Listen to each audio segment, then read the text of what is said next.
Guys, welcome back to Spoken Word Wednesday. K Renee speaks. I hope you all have been having a great one today.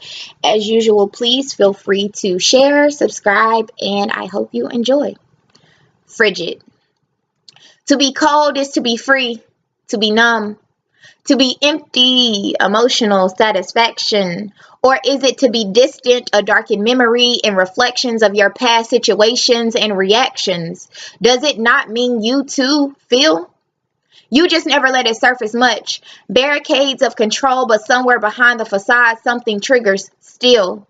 You got a funny way of showing it, blame it on the history. So forever enclosed in your trap, you remain a mystery. But you light up a room with that seductive smirk, those piercing, radiant eyes, all the while. All the while, you have trained yourself to be unapproachable with your sharp wit that you spew in between your chuckles and that playful smile.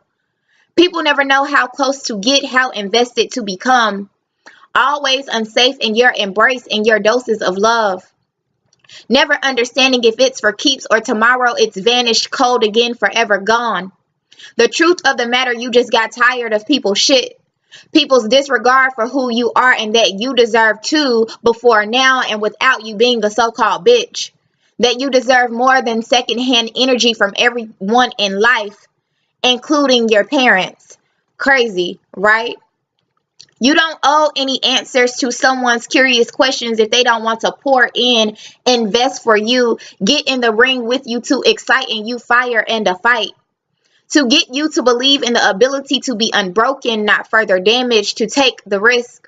But everyone runs at the first sign of an uncovered layer like you don't daily deal with theirs and everybody else's laundry piles of dysfunction and insecurities and shit.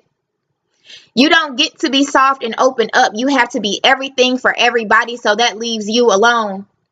That leaves you alone in your feelings and thoughts. That's what makes your demeanor so hard, forward, tough, so beautiful, but too strong, too cold. Too cold, they say in the sincerest, credible form, but ignorance. But ignorance is bliss, and nonetheless, they are so mistaken about your identity. But you don't feel, remember? So it screwed them and their desire to clear confusion. No option to create chaos, to take all the good in me, him, you, her, and she. They get no true love. They get surface layers of you plainly. With no apology, no sympathy, no willingness to change. They don't pour into you enough for you not to remain the same. With only judgment and labels as to why you are the way that you are. Only finding the misunderstood in you as if there isn't anything good, as if your entirety is all flawed and hard. They give no drops of credit, no ounces of appreciation.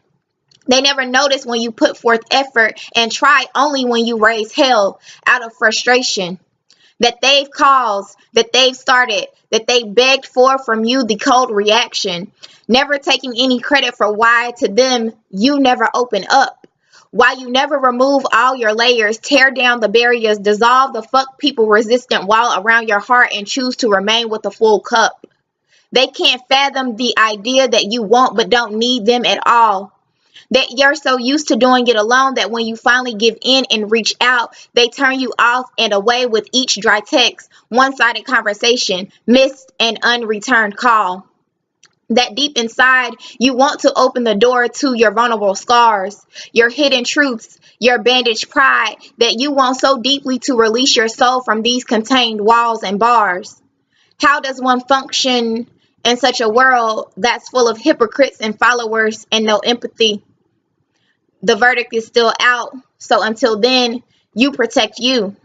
You remain cold in your exchanges, in charge of your interactions. You coexist, so shit, that's plenty. Have a great day.